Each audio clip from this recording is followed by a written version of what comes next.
A few years ago, I read an article about a woman who suffered from Campano Phobia. Does anybody know what that is? All right, cool. So Campano Phobia is the fear of buttons. And I know, apparently this is a very common fear. There are people that actually think Steve Jobs had it, which is why he worked so hard to get buttons off of the iPhone. And this article went on to tell a story about how this woman was at a grocery store, and as she went to check out, the cashier was wearing a cardigan with buttons. And that was over a blouse with buttons. And she had a bracelet on that was full of buttons. And the woman with Campano Phobia started to have a panic attack, and she actually ran out of the store.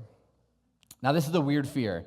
You might not have Campano Phobia, and if you do, there's 1 out of every 75,000 people that actually have that, so you're okay. Steve Jobs had it. He's brilliant. But you might not have that phobia, but you have fears.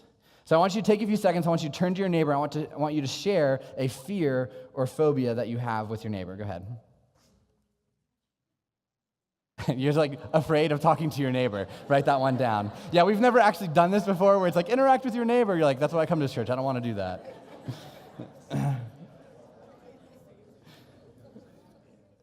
So, did any of you say a fear of spiders? Anybody have that? That's a few. What about fear of water? Really? Just one? That's me. I hate the fact that I can't see the bottom of things. Like, it's not like a bath or a shower. It's like the ocean terrifies me. What about snakes? Anybody afraid of snakes? A few. Anything weird that you want to share?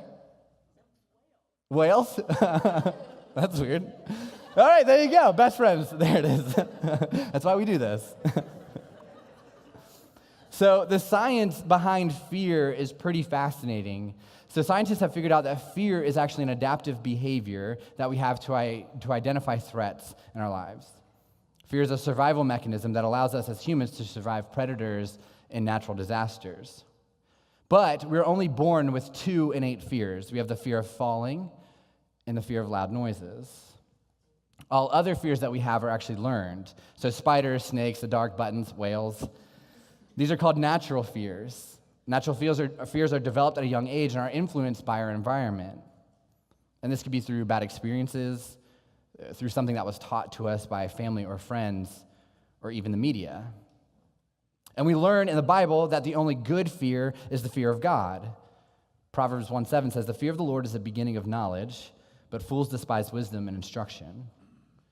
A better way to look at that word fear and a better understanding is to revere God, right? To hold God in such a high regard. But we also learn in 1 John 4:18 that there is no fear in love, but perfect love drives out fear. Because fear has to do with punishment. The one who fears is not made perfect in love. When John writes this, he's actually talking about Jesus' love for us. And he's writing to a church, reminding those who follow him that because they have accepted Jesus' perfect love, and because they have accepted that gift of grace, their love is perfect. It's made complete. They shouldn't be afraid of death. And Jesus' love should overcome the fear of failure and condemnation that we often have. In fact, do you know the most frequent command in the Bible? It's do not be afraid. Fear not. Have no fear. In the New Testament alone, that phrase is used over 70 times. It's said when the angel Gabriel appears to the Virgin Mary to tell her that she's going to give birth to Jesus. It's said by the angel who appears to the shepherds the day that Jesus was born. It's said by Jesus to his followers and people that he meets along his path. And it says by Jesus' followers eventually to their community. But fear can consume us, and fear can cripple us, and fear can dictate our life. Today we're in week 2 of our David the Giant Slayer series, and last week we talked about the idea of overcoming labels. Now, if you weren't here because of the snow, which was probably a good idea, the way home was rough, but if you weren't here because of snow, we actually have a YouTube channel that we put all of our sermons on. If you follow us on social media, you'll find that. You can check that out from last week, but we talked about overcoming labels. And today we're going to talk about overcoming fear. And this is not going to be about your fear of spiders, or your fear of falling, or your fear of clowns. Last night I was looking through pictures, and there was one that was like way more terrifying. I was like, hey, I told my wife, I was like, is this scary? And she's like, don't do that one, do this one instead. So if you're afraid of that one, my wife's in the back, you can talk to her about that later. But we're going to talk about the fear that we have when we're struggling, and the fear that we have when we're faced with tough decisions. The fear that's the result of brokenness in our lives, the fear that holds us back from fully following God, the fear of fighting for your marriage that's on the rocks, the fear of going to collective during the week because intimacy and relationships terrify you, the fear of commitment in all areas of your life. And we're going to learn how David overcame fear in his own life. As the Philistine moved closer to attack, David ran quickly toward the battle line to meet him. Reaching into his bag and taking out a stone, he slung it and struck the Philistine on the forehead. The stone sank into his forehead and he fell face down on the ground. So David triumphed over the Philistine with a sling and a stone. Without a sword in his hand, he struck down the Philistine and killed him. That's the ending to one of the greatest stories of all time. It's the ending to David versus Goliath. David, the underdog, takes down the warrior who thinks he is a god. And even if you've never been to church before, you've never read the Bible before, you probably know that story. You've heard that phrase before. If you watched the Super Bowl last weekend, they mentioned it like 60 times. They did it because we're preaching on it this week. It was perfect. But you've probably heard this story at some point in your life. And it's the story that David is most famous for. It's the reason why people know who David is.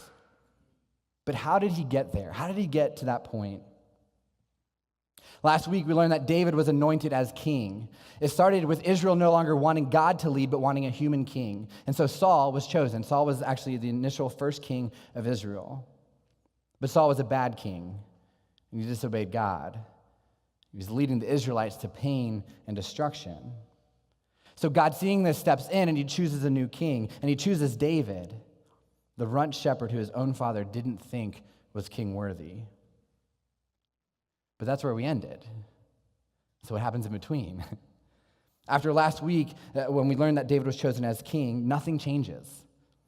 And the reason why is because Saul is still alive and he's still leading. And so David was anointed by God as king, and he went back to being a shepherd, waiting for his moment, waiting for God to say, the time is now. Eventually, he actually ends up working with King Saul as a musician, and that leads to the story of David and Goliath. And this is where that story begins in 1 Samuel 17, starting in verse 1.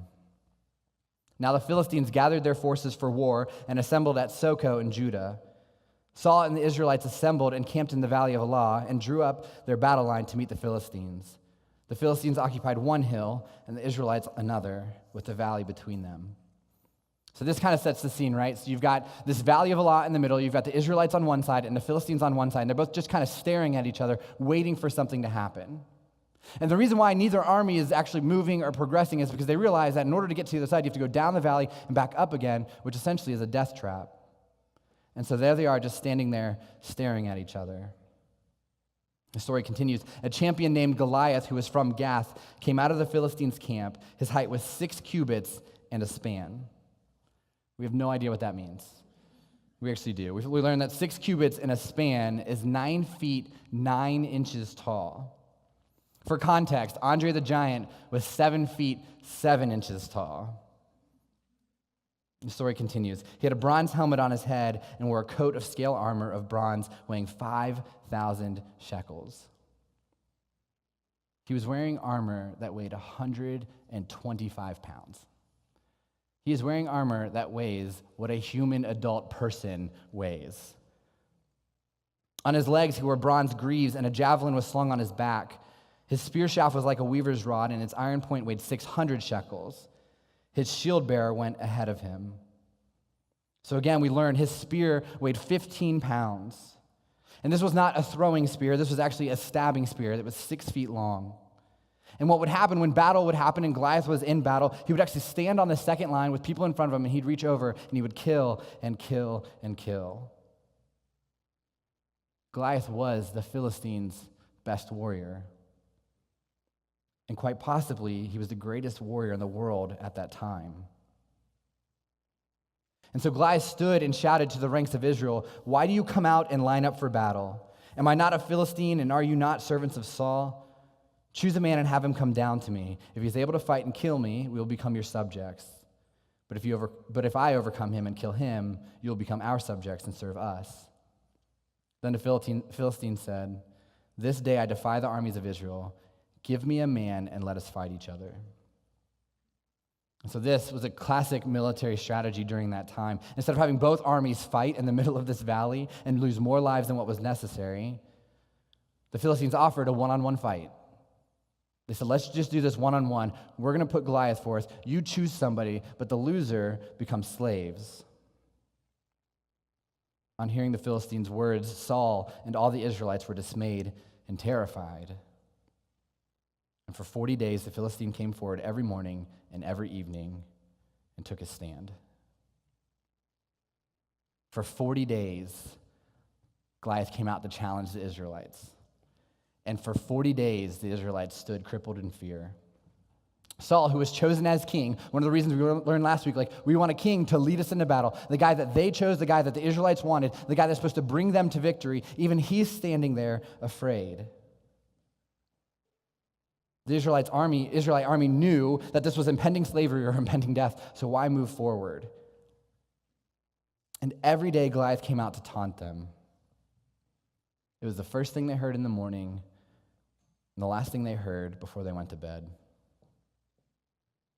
And we kind of get this feeling, right? That we're being taunted by the things that we're afraid of. There are situations in our life, there are decisions that need to be made, there are people that we need to reach out to, but we're afraid. And every day we're reminded just how afraid we are. For the last few weeks, we've been encouraging people to join one of our collectives, our small groups that meet throughout the week. But some of you are afraid to show up and invest in community. Some of you are afraid of trying your best because you aren't sure your best is good enough. So instead of putting everything you have into your family or your job or your faith, you only go halfway. Some of you are afraid to try and get pregnant because when you tried a few years ago, you weren't able to conceive. Or you suffered from a miscarriage and you don't want to go through that again. Or to be honest, you're afraid to have kids because you don't want to screw them up the way that your parents screwed you up and the way their parents screwed them up. And some of you are afraid to share with your wife or your friends the sin that you struggle with because you're nervous that they'll judge you and push you out of their lives. And I know there are people here that struggle with this. Some of you are afraid to put your faith in Jesus. You worry about what your friends or family will think if you're labeled as a Christian. Or maybe you grew up going to a different denomination and you're scared to tell your parents that you're pursuing faith your own way in a different church. Or maybe you're afraid of following because you know that Jesus is going to ask you to get rid of that one thing in your life. You know that he's going to ask you to change, and you're not sure you can do that. One thing I do want you to know, if that's you, you are not alone. But you can't let fear stop you from letting Jesus be the leader of your life. You can't let fear stop you from accepting that free gift of grace. In fact, last week we celebrated 3 guys who come to Collective who weren't afraid to put their faith in Jesus. They were baptized in a giant trough in the lobby after service. And they were nervous. They were afraid. But they didn't let fear stop them from making the most important decision they could ever make. Check out this video. Repeat after me. I believe that Jesus is the Christ. The Son of the living God. My Lord, my Savior. Eric, on that confession of faith, I now baptize you in the name of the Father, the Son, and the Holy Spirit.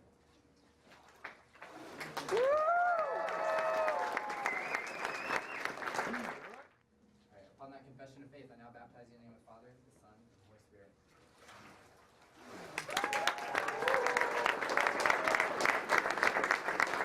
Upon that confession of faith, I now baptize you in the name of the Father, the Son, and the Holy Spirit.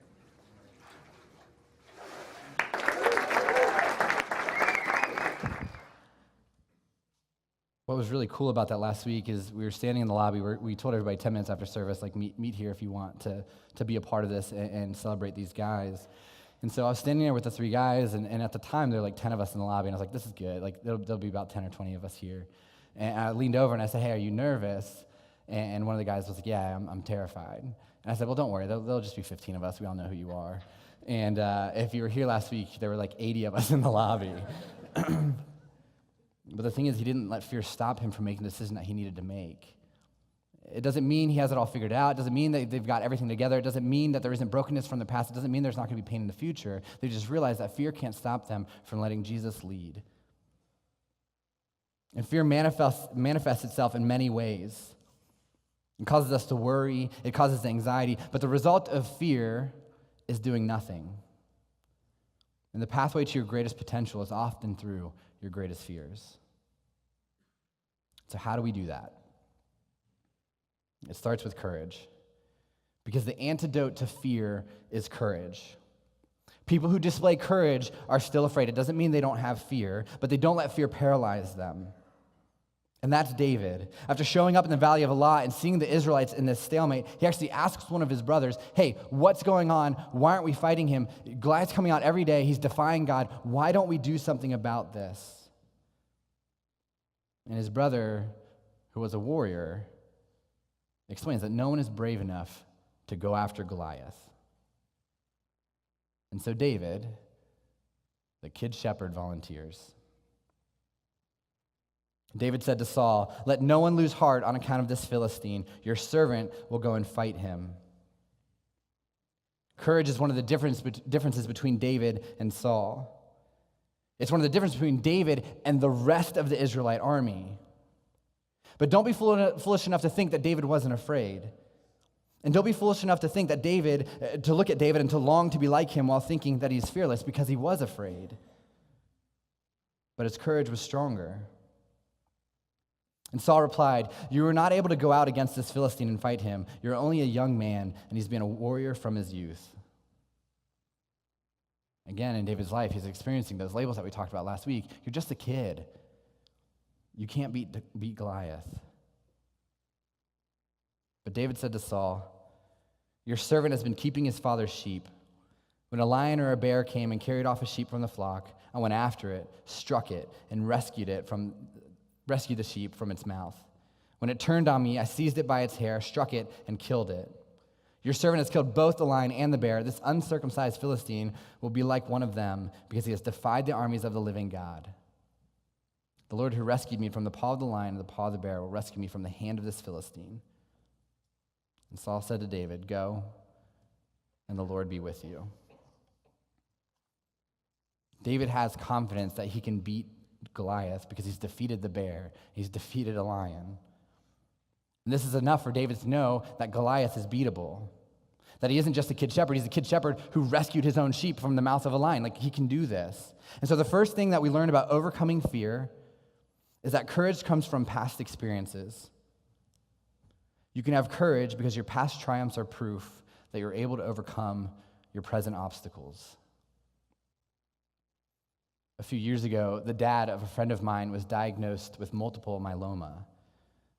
He was actually one of my small group leaders at one of the church I was working in, and his small group and the church was completely devastated by this. And so I reached out and asked if we could grab coffee, if we could sit down and kind of talk about what was going on in his life. And he could tell as soon as I sat down that I was sad for him. He could see it in my eyes. And so before I could even say that I was sorry that he had cancer, he told me that he'd be okay. I thought, of course you're saying this. You know, I'm 30, you have kids my age, you're going to tell me that everything's going to be okay, so I believe it, but I don't know if that's true. And so I asked him, how do you know? How do you know that you're going to be okay? He went on to explain that this was not the first fight in his life, that he grew up with an abusive father. And when he finally got out of the house, he struggled with alcohol addiction to cope with the pain his dad had caused. Eventually, he overcame those issues and got married and started a wonderful family. But during that time, he had an emotional affair with another woman. With his marriage hanging by a thread, he begged his wife to give him one more chance. And so as he fought for his marriage, he lost his job. And he worked 2 jobs for over a year to keep food on the table for his family. And eventually, his marriage was redeemed. He started his own company that he loves. And then he told me he knew he could beat cancer because of everything he had conquered in his life already. I kind of shrugged it off and was like, what's cancer? Your past triumphs are proof that you're able to overcome your present obstacles. You just need to look back at the time you defeated the lion and the bear as proof. Then Saul dressed David in his own tunic. He put a coat of armor on him and a bronze helmet on his head. David fastened on his sword over the tunic and tried walking around because he was not used to them. I cannot go in these, he said to Saul, because I'm not used to them, so he took them off. So here's this moment where Saul actually tries to dress David in his own armor. But we know Saul is the tallest man in Israel, and David is just a boy. And so when he puts it on, it doesn't fit. And he realizes as he walks around, like, I can't fight Goliath as Saul. Then he picked up his staff, or then he took his staff in his hand, chose 5 smooth stones from the stream, put them in the pouch of his shepherd's bag, and with his sling in his hand, approached the Philistine. David picks up 5 smooth stones from the stream. Do you know what he doesn't pick up? A sword. Do you know what he doesn't pick up? A spear. If David tried to fight Goliath as Saul, he would die. If David tried to fight Goliath the way Goliath fights, he would die. And David knows that he can't defeat Goliath in hand-to-hand combat. So he picks up stones because that is what a shepherd uses to protect his flock. He uses the skills and talents that God has given him to fight, and because of that, he has courage. So here's the second thing we learned about overcoming fear through the story of David. You've been uniquely made to be able to handle the challenges in your life. You can have courage because of the talents and abilities that God has given you. The second time that my wife and I lived in Tennessee, we were there so she could actually get her master's so she can start her teaching career. And most of the students in this program were like her. They were fresh out of college. They were moving on with their career. They're starting it brand new. But the program also had a lot of adults who were starting over. They had a lot of people that were starting a second career. They realized the path that they were on wasn't the path they wanted to be on anymore. And while she was in her program, one of the guys who was changing his career was a guy named Mark. And Mark was a paramedic. He jumped into that career fresh out of high school because that's what his family wanted. And if he was being honest, he would tell you he liked it, but he never really loved the job. But for years, he worked as a paramedic. Eventually, he got married and had kids, but he was never fully satisfied with the job because he never really felt like it was the right fit. He liked helping people, but he hated the fact that the help was temporary. He wanted to stick with people to see long-term growth and long-term change and have long-term relationships. But Mark continued to work as a paramedic because he was paralyzed by fear. He didn't want to quit a job that could pay the bills while he had 2 kids at home. He didn't want to tell his family that he was leaving the family career. To be honest, he would tell you he didn't want to change careers because he was afraid that he'd be a terrible teacher. But during that time, Mark got involved with his church and actually started serving with teenagers, and as he spent time with them and developed relationships, he realized that this was where he was supposed to be. He realized he was good with kids, and specifically he liked middle schoolers, which not many people do. And so as Mark's kids began to grow up, and as Mark realized that he was in the wrong place, he decided to quit his job and go back to school to become a teacher. So even though he was terrified of making a career change, he had courage because he knew that God had given him talents and abilities to love these kids and teach these kids and have long-term life change with them. You've been uniquely made to be able to handle the challenges in your life.